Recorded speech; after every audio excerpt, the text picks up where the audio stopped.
her father asked during their final shift change. "You seem different lately." Helena looked at him, really looked at him. 15 years of opening doors for others had left lines around his eyes but hadn't dimmed their kindness. He'd raised her alone after her mother died, working double shifts to keep her in school. Everything she was about to do was for him too. "I'm fine," she said, "just thinking about the future." That night, in their small apartment above the city's endless lights, Helena made final adjustments to her code.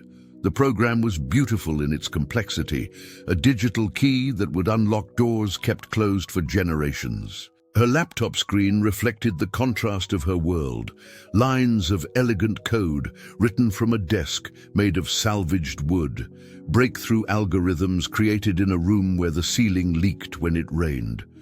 Tomorrow, these lines of code would bridge those worlds. The news would call it a hack later, but that wasn't quite right. Helena hadn't broken their system. She'd simply shown it what it wanted to see.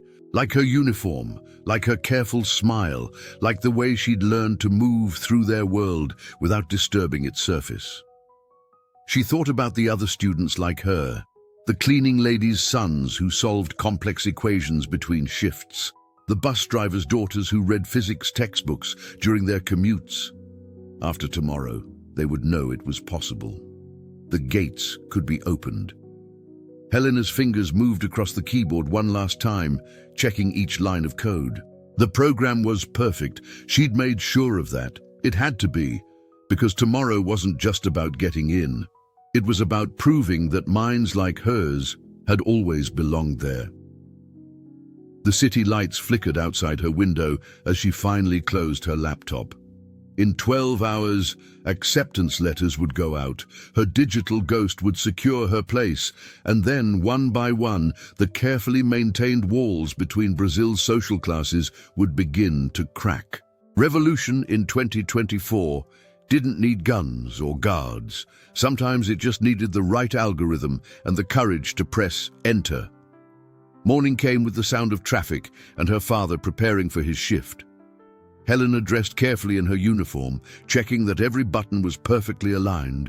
Today, of all days, she needed to be invisible. "You look nice," her father said, touching her shoulder. "Your mother would be proud." Helena swallowed hard. Would her mother understand what she was about to do? Would she approve of using their own system against them?